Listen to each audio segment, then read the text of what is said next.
दोस्तों नमस्कार। मैं श्री राजेश इंडोलॉजी के इस विशेष सत्र में आप सबका स्वागत है। यह विशेष सत्र इसलिए भी है क्योंकि चैनल का यह 100वां वीडियो है। 3.5 महीने पहले यह चैनल शुरू किया गया था और तब से आप सबों का स्नेह प्यार मिला और एक छोटी ही कम्युनिटी बनी, एक छोटा ही परिवार बना, लेकिन आप सबका प्यार हमारे लिए एक अमूल्य धरोहर है। इंडोलॉजी चैनल शुरू करने के पीछे इसका उद्देश्य केवल अंतर्राष्ट्रीय खबरों, डिप्लोमेसी की घटनाएं या जियो पॉलिटिक्स में घटने वाली घटनाओं का विश्लेषण करना ही केवल उद्देश्य नहीं था, बल्कि इसका उद्देश्य था कि भारत की समृद्ध ऐतिहासिक, धार्मिक, सांस्कृतिक आख्यानों, तथ्यों पर नए सिरे से परिचर्चा हो, चर्चा हो और संवाद की प्रक्रिया आगे बढ़े। लेकिन मेरी निजी मजबूरियों की वजह से यह नियमित नहीं हो सका। इसके लिए मैं आप सभी से क्षमा प्रार्थी हूँ। दुनिया में भारत को जानने समझने की रुचि आरंभ से रही है। 4वीं शताब्दी में ग्रीस से मेगास्थनीज आए।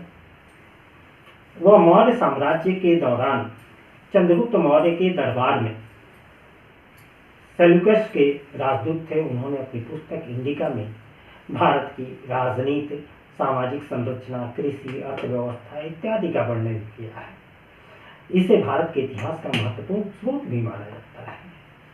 इसके बाद चीनी बौद्ध भिक्षुक फाहियान 5वीं शताब्दी में आए। उनसे 200 वर्ष बाद ह्वेनसांग आए और फाहियान ने गुओजी और ह्वेनसांग ने अपने जो पुस्तक है अध्ययन 17 वर्षों तक उन्होंने भारत में अध्ययन किया। उसके बाद उन्होंने एक पुस्तक लिखी, द ग्रेट टांग record on the western region. ये दोनों ही पुस्तक जो है वह भारत के इतिहास के अमूल्य स्रोत माने जाते हैं। 14वीं शताब्दी में मोरक्को के विद्वान इब्न बतूता दिल्ली के सुल्तान मोहम्मद बिन तुगलक के दरबार में आए और उन्होंने अपनी यात्रा विवरण में भारतीय समाज, संस्कृति और राजनीति का वर्णन किया। उनकी पुस्तक रिहला यह भी भारत के मध्यकाल के इतिहास की जानकारी देता है। इसी तरह 11वीं शताब्दी में के विद्वान अल बरूनी आए और उन्हें किताब उल हिंद में भारत के विज्ञान, खगोल शास्त्र, गणित का विस्तृत अध्ययन किया। उन्होंने भारतीय समाज और उनकी परंपराओं का भी विवरण दिया है। यहाँ तक कि इतिहास तो लगभग थोड़े ठीक माने जा सकते हैं, लेकिन गड़बड़ी की शुरुआत होती है मार्को पोलो के आलेख से। 13वीं शताब्दी में इटली से आकर मार्को पोलो ने दक्षिण भारत की यात्रा की और अपने आलेख जो लिखे उसमें भारत के पिछड़ेपन, अज्ञानता, दरिद्रता को महिमामंडित किया और यह आलेख संभ्रांत यूरोपीय लोगों में भारत के प्रति नकारात्मक उत्सुकता बढ़ाने में बड़ी भूमिका निभाई। और असली खेल शुरू होता है 17वीं शताब्दी से, जब इंग्लैंड पूरी दुनिया में उपनिवेशवाद का झंडा लहराना शुरू कर चुका था और वहाँ इंग्लैंड में एक तरह से पूरा ये उपनिवेशवाद के चक्कर में भारत के इतिहास को अलग तरीके से परोसने की कोशिश की गई। उसके बाद 18वीं और 19वीं शताब्दी में भारत के बारे में पश्चिम के देशों की जिज्ञासा बढ़ी और इन विद्वानों से भारत को जानने के लिए एक शास्त्र का नाम या कहें एक टर्म विकसित किया जिसे इंडोलॉजी कहा गया। हालांकि पश्चिमी विद्वानों ने अक्सर अपने आख्यानों को फिट करने के लिए भारत की गलत व्याख्या की और उसे विकृत किया, जिससे भारत और उसके सार का एक भ्रामक वैश्विक चित्रण हुआ। व स्वदेशी दृष्टिकोण पर ध्यान केंद्रित करते हुए इंडियोलॉजी को फिर से परिभाषित करने की आवश्यकता महसूस की जाती है। इस दिशा में हमारे कई विद्वान, जिनमें हमारे कई अग्रज हैं, अनुज भी हैं, जो इस दिशा में अद्भुत कार्य कर रहे हैं, उन्हें इसके लिए साधुवाद। तो आइए भारत की धार्मिक, सांस्कृतिक, ऐतिहासिक यात्रा का शुभारंभ करें। ऐतिहासिक प्रमाणों के अनुसार भारत के इतिहास की शुरुआत वैदिक युग से होती है, जिसका काल 1500 से 500 ईस्वी पूर्व बताया जाता है। लेकिन हमारे धार्मिक व पौराणिक आख्यान और ग्रंथ लाखों वर्षों की समृद्ध इतिहास की जानकारी देते हैं। फिलहाल हम अपने वैदिक युग से इस अद्भुत यात्रा का शुभारंभ करते हैं। विष्णु पुराण में कहा भी गया है, उत्तरम यथा समुद्रस्य हिमाद्रैवस्य दक्षिणम वर्ष तद भारतम नाम भारती यत्र संतति। इसका अर्थ है, जो भूमि समुद्र के उत्तर में और हिमालय के दक्षिण में स्थित है वह भारतवर्ष कहलाती है, और वहाँ निवास करने वाले लोग जो भारत के संतान कहलाते हैं। यह श्लोक विष्णु पुराण में वर्णित है और भारत को एक विशेष भौगोलिक और सांस्कृतिक इकाई के रूप में परिभाषित करता है। यह भूमि न केवल भौगोलिक दृष्टि से महत्वपूर्ण है, बल्कि यह आध्यात्मिकता, ज्ञान के केंद्र के रूप में स्थापित है। भारत से ब्रह्मांड के सबसे सुंदर ग्रह पृथ्वी की एक अद्भुत तस्वीर है। यह मात्र एक भूमि का टुकड़ा नहीं है, बल्कि आत्मा का विस्तार है, हमारी प्राचीन संस्कृति, गहन विचारों और जिस पहचान का प्रतीक। यह सपनों से भरी हुई धरती है। भारत केवल एक भौगोलिक इकाई नहीं, यह एक विचार है, एक अनुभव है। यह वह भूमि है जहाँ हिमालय की बर्फीली चोटियां हमारी अडिग दृढ़ता का प्रतीक है, और गंगा जमुना की स्वच्छ धाराएं हमारे चरित्र की शुद्धता को प्रतिबिंबित करती हैं। भारत की मिट्टी अति प्राचीन सांस्कृतिक धरोहरों की सुगंध से भरी है, जिसे अमूल्य धरोहर के रूप में संजोया गया है। भारतीयता यह शब्द अपने आप में एक दर्शन है। यह हमें सिखाता है कि विविधता कोई हमारी हद को सीमित नहीं करता, बल्कि यही हमारी ताकत है। यहाँ हर बोली, हर भाषा, हर पहनावा, हर रिवाज एक कहानी कहता है। भारतीयता सहनशीलता, करुणा, एक दूसरे के प्रति प्रेम और सम्मान का प्रतीक है। यह वह भावना है जो हमें याद दिलाती है कि चाहे हम कहीं से भी हों, कोई भी भाषा बोलते हैं या किसी भी आस्था का पालन करते हों, हम सब एक ही धारा, मनुष्यता की धारा से जुड़े हुए हैं। भारत की पहचान उसके महान विचारकों, संतों और क्रांतिकारियों में गहराई से निहित है। स्वामी विवेकानंद की उद्घोषणा, महात्मा गांधी का अहिंसा का संदेश और नेताजी सुभाष चंद्र बोस का साहसिक आह्वान, ये वे स्तंभ है जिन पर भारत की आधुनिकता और आधुनिक भारत की नींव टिकी हुई है। इन विचारों से न केवल भारत को आकार दिया है, बल्कि पूरे विश्व को प्रेरित भी किया है। तो हम अपने गौरवशाली अतीत से शक्ति प्राप्त करते हैं और उज्जवल भविष्य की ओर साहसिक कदम बढ़ाते हैं। हमारी जड़ें काफी गहरी हैं। भारत का उद्भव कब हुआ, इसका कोई सटीक प्रमाण उपलब्ध ही नहीं है। अब तक जो ऐतिहासिक प्रमाण उपलब्ध है वो वैदिक युग से इसकी शुरुआत बताते हैं। इसका कालखंड जो है 1500 से 500 ईस्वी पूर्व बताया जाता है, लेकिन इसके इतर पौराणिक मान्यताएं और हमारी अति समृद्ध प्राचीन ग्रंथ के आलोक में हमारा इतिहास लाखों वर्ष पुराना है। लेकिन पहले हम जैसा कि कह चुके हैं कि वैदिक युग से यात्रा शुरू करते हैं। तो कहानी की शुरुआत उस दौर से होती है जब मानव सभ्यता ने पहली बार जंगलों और गुफाओं से बाहर निकलकर समूहों में रहना शुरू किया। धीरे धीरे ये समूह परिवार में बदले और यहीं से भारत की असली यात्रा का आरंभ होता है। जीवन का आधार खेती, पशुपालन था। प्रकृति से मनुष्य ने सीखा कि केवल शिकार पर निर्भर रहना पर्याप्त नहीं होगा, उसे जमीन से फसल उगानी होगी और पशुधन का ख्याल रखना होगा। इस समय के जीवन में गाय का अहम स्थान था। गाय एक केवल पालतू जानवर नहीं थी, बल्कि संपत्ति मानी जाती थी। उसकी देखभाल पालन पोषण समाज का एक महत्वपूर्ण हिस्सा बन गया था। जो समूह गायों को पालते थे उन्हें गविष्टि कहा जाता था और यही शब्द बाद में वैदिक साहित्य में गोत्र के रूप में विकसित हुआ। गोत्र केवल एक पहचान नहीं थी, बल्कि यह समाज की नींव का प्रतीक बन गया। इसने हमारे पूर्वजों की सामूहिक भावना और समझ को दर्शाया, जिसमें परिवार समाज की मजबूती को प्राथमिकता दी। यह वह दौर था जब भारतीयता का भाव जन्म लेने लगा। भारतीयता की यह भावना सामूहिकता, प्रकृति से प्रेम और संतुलन पर आधारित थी। हमारे पूर्वजों ने सीखा कि जीवन केवल भौतिक नहीं आध्यात्मिक भी है। यही दर्शन था जिसने भारत को एक विशेष पहचान दी। जंगलों और गुफाओं से लेकर गोत्र तक की यह यात्रा केवल भौतिक नहीं थी, यह एक विचारधारा की यात्रा थी, भारतीयता की भावना की यात्रा थी। इस प्रकार जब भारत ने सभ्यता, संस्कृति और आध्यात्मिकता के क्षेत्र में बड़ी उन्नति की, इस युग ने भारत की नींव रखी और इसका प्रभाव आज भी हमारी जीवन शैली में, हमारी संस्कृति में देखा जा सकता है। और यह वह समय था जब भारत का समाज धीरे धीरे स्थिर हो रहा था।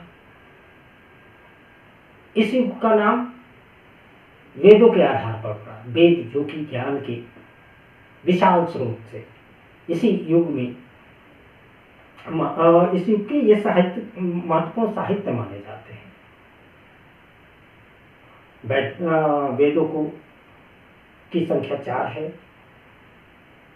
जिनकी रचना हुई इस काल में। ऋग्वेद, यजुर्वेद, सामवेद और अथर्ववेद। ये वेद न केवल धार्मिक ग्रंथ थे, बल्कि समाज के हर पहलू का बारीकी से मार्गदर्शन करते थे। आइए एक एक करके इन वेदों की भूमिका पर नजर डालते हैं। ऋग्वेद सबसे प्राचीन और प्रमुख वेद है, जिनमें 1028 मंत्र और ऋचाएं संकलित हैं। इनमें मुख्य रूप से देवताओं की स्तुतियां और प्राकृतिक शक्तियों की महिमा का गुणगान किया गया है। यह वेद हमें बताता है कि कैसे हमारे पूर्वज प्रकृति को देवतुल्य मानते थे और उनके प्रति कृतज्ञता का भाव व्यक्त करते थे। अयजुर्वेद को कर्मकांड का वेद कहा जाता है। इसमें यज्ञों और अनुष्ठानों का विस्तृत वर्णन है। यज्ञ उस समय की धार्मिक और सामाजिक गतिविधियों का अभिन्न अंग थे, जो समाज में सामंजस्य और समृद्धि के प्रतीक माने जाते थे। यह वेद यज्ञ के सही नियमों और प्रक्रिया को समझाने पर केंद्रित है। सामवेद को संगीत और समगान का वेद कहा जाता है। इसमें ऋग्वेद की कुछ ऋचाओं को गायन के लिए तैयार किया गया है। यह वेद धार्मिक अनुष्ठानों में संगीत के महत्व को दर्शाता है, जो उस समय की सभ्यता में आध्यात्मिकता और आनंद का मिलन दर्शाता है। अथर्ववेद बाकी वेदों से थोड़ा सा भिन्न है। इसमें धार्मिक कर्मकांडों के साथ साथ समाज की चिकित्सा, जीवन शैली और घरेलू ज्ञान से संबंधित मंत्र भी शामिल है। इस वेद ने समाज को स्वस्थ और संगठित रखने में महत्वपूर्ण भूमिका निभाई। वैदिक युग न केवल धार्मिक दृष्टि से महत्वपूर्ण था, बल्कि इस युग में सामाजिक ढांचे, जीवन शैली, शिक्षा का भी विकास हुआ। इस समय में गुरुकुल प्रणाली का उदय हुआ, जहाँ वेदों का अध्ययन किया जाता था। शिक्षा का उद्देश्य केवल विद्या प्राप्त करना नहीं था, बल्कि इसे जीवन में व्यवहारिक रूप में उतारने का था। यह युग भारत के सांस्कृतिक और आध्यात्मिक नींव को अस्थायी रूप से मजबूत बनाने वाला युग था, जो आज भी हमारे जीवन में प्रभाव डालता है। वेदों के ज्ञान ने भारतीय सभ्यता को एक अनूठी पहचान दी, जो इसे विश्व की सबसे पुरानी और समृद्ध सभ्यताओं में से एक बनाता है। यह युग भारतीय इतिहास का एक ऐसा स्वर्णिम अध्याय है, जहाँ यज्ञ वेद जीवन का आधार हुआ करते थे। यज्ञ को देवताओं और मानवों के बीच एक सेतु के रूप में देखा जाता था, जहाँ आहुति, घी, अनाज या प्रार्थनाओं के रूप में देवताओं को समर्पित की जाती थी। इसके बदले में देवता संसार को शांति और समृद्धि का आशीर्वाद देते थे। प्रत्येक यज्ञ का एक विशिष्ट उद्देश्य होता था, जो फसल की अच्छी पैदावार से लेकर समाज की समृद्धि और शांति तक जुड़ा था। वैदिक युग का आधार वेद थे, जो वैदिक समाज का मार्गदर्शन करते थे। ऋग्वेद सबसे प्राचीन वेद प्रकृति की शक्तियों जैसे अग्नि, वायु, सूर्य की स्तुति से भरा हुआ है। यह हमें जीवन की शक्तियों की प्रशंसा करना सिखाता है। यजुर्वेद यज्ञ की विधियों का विस्तार से वर्णन करता है। सामवेद अपने संगीत में मंत्रों के माध्यम से ब्रह्मांड के संगीतमय स्वरूप का अनुभव कराता है। इसके मंत्रों का गान आत्मा को गहरे स्तर पर स्पर्श करता है। अथर्ववेद एक रहस्यमय ग्रंथ है जो चिकित्सा, उपचार और तांत्रिक विधियों की चर्चा करता है। यह हमें उन अदृश्य शक्तियों की जानकारी देता है जो संसार को संचालित करती है। वैदिक मंत्रों और अनुष्ठानों का समाज पर गहरा प्रभाव पड़ा। वे शासन, कृषि, चिकित्सा और दर्शन सभी क्षेत्रों में मार्गदर्शन करते थे। माना जाता था कि इन मंत्रों के सही उच्चारण से जीवन में संतुलन और समृद्धि आती है।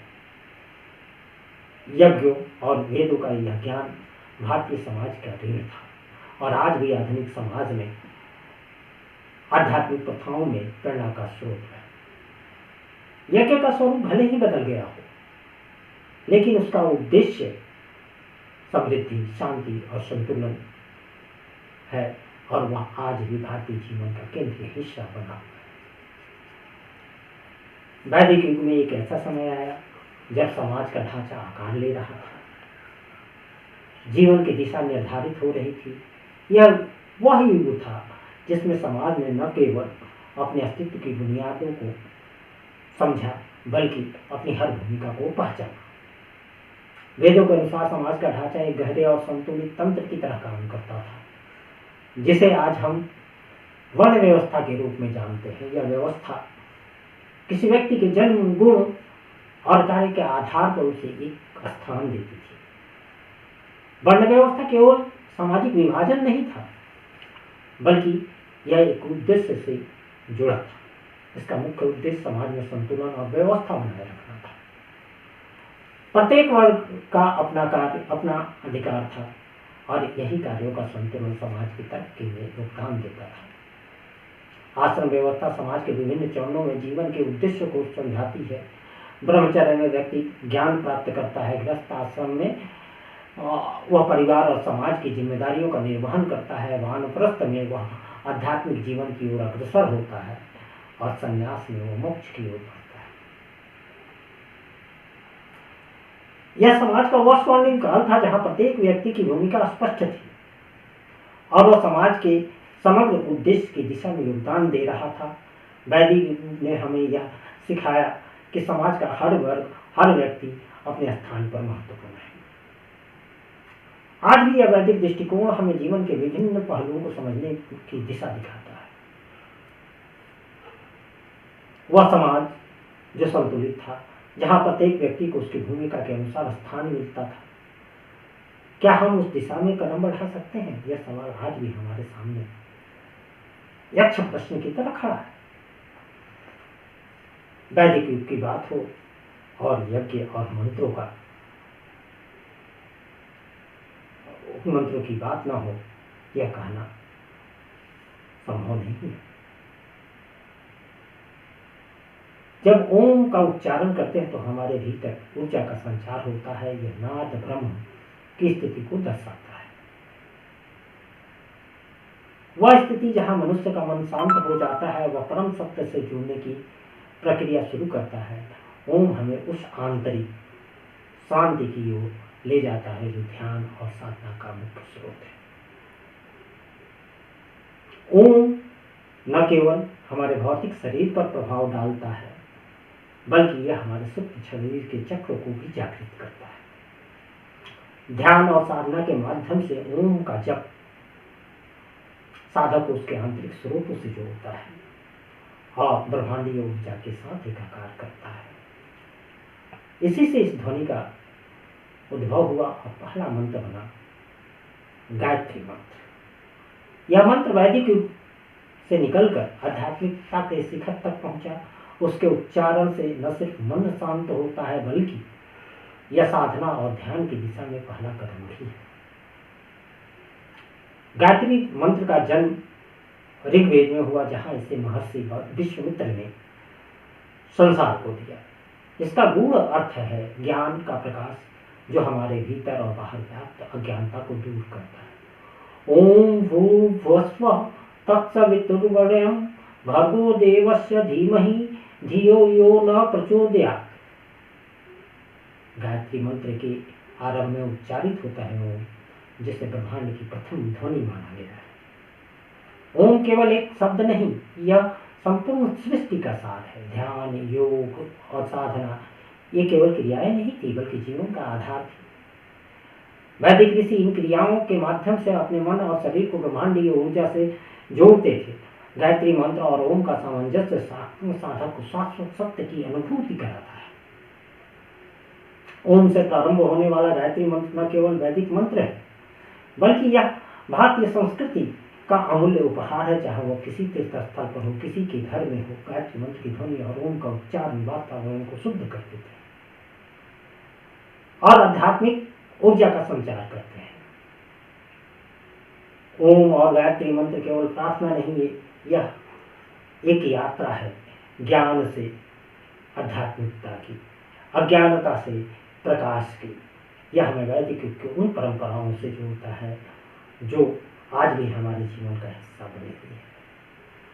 मानव सभ्यता के इतिहास में वैदिक युग का एक विशेष स्थान है। यही वह समय था जब आर्यों का भारत आगमन हुआ और उनके साथ एक नई संस्कृति, धार्मिक विचारधारा ने जन्म लिया। परंतु क्या आपने कभी सोचा है कि आर्यों के आगमन से पहले भारत की धरती पर कौन कौन सी सभ्यताएं थी और उनका इन आगंतुकों के साथ किस प्रकार का मिलन हुआ? आर्यों का आगमन भारतीय उपमहाद्वीप के उत्तर पश्चिमी भाग में, जो आज के पंजाब, हरियाणा और सिंध के क्षेत्र हैं। वे घोड़ों पर सवार होकर इन स्थानों पर आए और यहाँ के स्थानीय सभ्यताओं, विशेषकर सिंधु घाटी सभ्यता से उनका संपर्क हुआ। सिंधु सभ्यता, जो अपनी अद्वितीय नागरीय योजनाओं और व्यापारिक नेटवर्क के लिए प्रसिद्ध थी, आर्यों के साथ एक सांस्कृतिक मिश्रण का प्रतीक बनी। सिंधु घाटी के उच्च नागरीय संस्कृति के साथ आर्यों के मेल ने एक नई सामाजिक संरचना का विकास किया। स्थानीय धरोहरों, आर्यों के वैदिक विचारों का सम्मिलन धीरे धीरे वेदों के निर्माण और धार्मिक परंपराओं के आधार को मजबूत करता गया। वेदों में न केवल आर्यों की सभ्यता की झलक मिलती है, बल्कि उन पर स्थानीय परंपराओं और आदिवासी सभ्यताओं का प्रभाव भी स्पष्ट दिखता है। वैदिक युग के समय भारतीय उपमहाद्वीप की सभ्यता अकेली नहीं थी। पश्चिम में मेसोपोटामिया, मिस्र और हित्ती सभ्यता जैसे उन्नत संस्कृतियों का भी विकास हो चुका था। आर्यों का संपर्क न केवल स्थानीय सभ्यताओं से था, बल्कि पश्चिम और मध्य एशिया की संस्कृति के साथ भी व्यापार और सांस्कृतिक आदान प्रदान हुआ। भारतीय उपमहाद्वीप के व्यापारी इन मार्गों से मेसोपोटामिया और मिस्र तक अपनी वस्तुएं भेजते थे, जिससे न केवल व्यापारिक लाभ हुआ, बल्कि इन सभ्यताओं के बीच सांस्कृतिक आदान प्रदान भी हुआ। मिस्र की चित्रलिपि, मेसोपोटामिया की किल्लनफा लेखन और भारतीय लिपियों के बीच समानता को आज भी शोधकर्ता मान्यता देते हैं और उस पर आज भी शोध हो रहे हैं। आर्यों का भारत आगमन सिर्फ एक सैन्य या राजनीतिक घटना नहीं थी, बल्कि यह सामाजिक क्रांति का प्रारंभ था। आर्यों के साथ स्थानीय परंपराओं का मिलन धीरे धीरे भारतीय समाज के विकास का कारण बना। यह एक ऐसा समय था जब विभिन्न परंपराएं, विचार और धार्मिक विश्वास एक दूसरे से मिल रहे थे, उनका संगम हो रहा था, जिसने भारत को वैदिक सभ्यता का जन्म स्थान बनाया। यह वह समय था जब भारत ने न केवल आंतरिक संस्कृति विविधता का आनंद लिया, बल्कि दुनिया को अन्य प्रमुख सभ्यताओं से भी संपर्क स्थापित किया और इस आदान प्रदान से भारतीय सभ्यता और समृद्ध हो उठी, जो आज भी अपनी विविधता और धरोहरों के लिए पहचाने जाती है। प्राचीन भारत के वैदिक युग में शिक्षा केवल ज्ञान अर्जन का साधन नहीं था, बल्कि जीवन का आधार हुआ करती थी। गुरुकुल में मिलने वाली शिक्षा ने हमारे जीवन को कैसे आकार दिया, यह जानना भी अद्भुत है। वैदिक युग की गुरुकुल प्रणाली और उस समय के अद्भुत ज्ञान का प्रसार अद्वितीय था। गुरुकुल प्रणाली वैदिक युग की प्रमुख शिक्षा प्रणाली थी जहाँ विद्यार्थी अपने गुरुओं के संरक्षण में प्रकृति के बीच शिक्षा ग्रहण करते थे। शिक्षा न केवल किताबों तक सीमित थी बल्कि जीवन जीने की कला, धर्म, दर्शन, युद्ध कला और योग जैसी कलाओं में निपुणता भी सिखाई जाती थी। गुरुकुल में विद्यार्थी पूरी तरह से प्रकृति के साथ घुले मिले रहते थे। वे मानसिक और शारीरिक रूप से मजबूत बनते थे। यह शिक्षा प्रणाली विद्यार्थियों को संपूर्ण रूप से तैयार करती थी, उनका समग्र विकास करती थी। शिक्षा का उद्देश्य सिर्फ व्यक्तिगत उन्नति नहीं बल्कि समाज को एकजुट और प्रगतिशील बनाना था। गुरुकुल से निकले विद्यार्थी समाज के आदर्श नागरिक बनते थे। वैदिक काल में शिक्षा का सामाजिक जीवन में गहरा स्थान था। हर व्यक्ति अपने ज्ञान और कर्तव्य के प्रति जागरूक रहता था। वेद और उपनिषद उस समय के प्रमुख ज्ञान के स्रोत थे। वेदों में ब्रह्मांड, विज्ञान, दर्शन और धर्म के गुण रहस्यों का संग्रह था। गुरुकुल में इन्हीं शास्त्रों का अध्ययन किया जाता था जो इस ज्ञान को आगे की पीढ़ियों तक पहुंचाया करते थे। वेदों में निहित ज्ञान और उसका प्रसार गुरुकुल के माध्यम से होता था। उपनिषदों के माध्यम से आत्मा, ब्रह्म और जीवन के रहस्यों को समझने का प्रयास किया जाता रहा। इन ग्रंथों ने न केवल भारत की बल्कि पूरे विश्व की आध्यात्मिक धारा को प्रभावित किया। गुरुकुल से शिक्षा प्राप्त कर विद्यार्थी समाज के विभिन्न क्षेत्रों में अपना योगदान देते थे, चाहे वह कृषि हो, युद्ध कला हो, समाज सुधार हो, व्यवसाय हो। शिक्षा हर क्षेत्र में एक प्रमुख शक्ति थी। शिक्षा से ने समाज को संगठित और सशक्त बनाया। राजा से लेकर आम नागरिक तक सब शिक्षा का आदर करते थे और इसे समाज की उन्नति का आधार मानते थे। वैदिक युग की शिक्षा प्रणाली ने न केवल ज्ञान का प्रसार किया बल्कि समाज को एक दिशा भी दी। आज जब हम आधुनिक शिक्षा के दौर में हैं तो वैदिक युग की शिक्षा प्रणाली से हम बहुत कुछ सीख सकते हैं। यह सिर्फ एक पद्धति नहीं, एक आदर्श था। वैदिक युग में भारतीयता की अवधारणा का विस्तार तथा भारत की प्राचीन सामाजिक सांस्कृतिक विशेषताओं का उद्भव कैसे हुआ, आइए इस पर भी चर्चा करते हैं। भारत वह पावन भूमि जहां सभ्यता ने सबसे पहले अपनी जड़ें जमाई। वैदिक वह समय था जब हमारी सांस्कृतिक धारा एक नई दिशा ले रही थी। यह वह समय था जब भारतीयता की अवधारणा अपने सच्चे स्वरूप में प्रकट हो रही थी, जिसमें धर्म, समाज और संस्कृति का गहन समन्वय हो रहा था। वैदिक युग में भारतीयता का मूल सामाजिक और धार्मिक जीवन से हुआ था। इस समय में गुरुकुल प्रणाली, यज्ञ और वेदों की शिक्षा ने समाज की आधारशिला रखी। भारतीय समाज धर्म, कर्तव्य और आध्यात्मिकता पर केंद्रित था, जो कि हमारी सांस्कृतिक धरोहर का महत्वपूर्ण हिस्सा बना। इस युग में स्त्री की भूमिका भी महत्वपूर्ण थी। वे केवल घरेलू कार्यों तक सीमित नहीं थी बल्कि ज्ञान और धर्म के क्षेत्र में वे योगदान देती थी। ऋषिकाएं अपने ज्ञान और विचारों से समाज को प्रभावित करती थी और उनका सम्मान वैदिक समाज में समान था। इस युग में भारत की अवधारणा केवल एक भूगोल तक सीमित नहीं थी। यह उस विविधता को समेटे हुए थी जिसमें उत्तर और दक्षिण के बीच सांस्कृतिक और सामाजिक आदान प्रदान हुआ।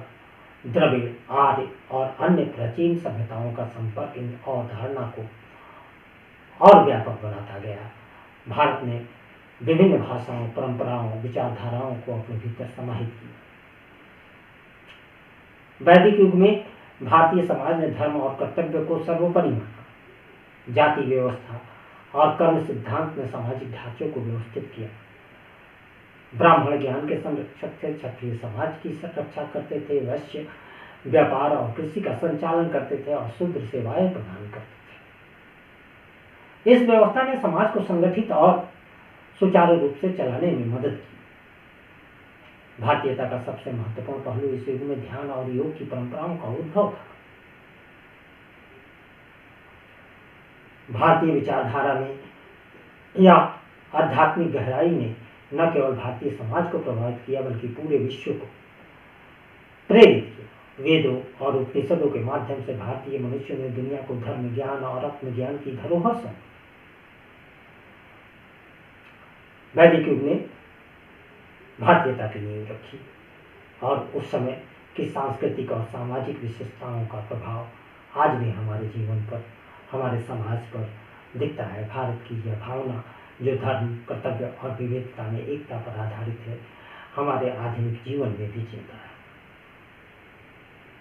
तो मित्रों, हमने अब तक आज के वीडियो में वैदिक युग की यात्रा की। अगले एपिसोड में हम कुछ और मुद्दों के साथ, कुछ और धार्मिक सांस्कृतिक आख्यानों को लेकर, जो कि आज के दौर में उतने ही प्रासंगिक हैं जितने तब के दौर में थे, हम उन पर भी चर्चा करेंगे। तब तक आप हमारे साथ बने रहें। वीडियो पसंद आए तो लाइक करें, अपने मित्रों के बीच साझा करें और चैनल को सब्सक्राइब करें। आपके द्वारा चैनल को सब्सक्राइब करना, वीडियो को लाइक करना, यह एक ऊर्जा देती है जिससे हमें अनवरत काम करने की प्रेरणा मिलती है। नमस्कार।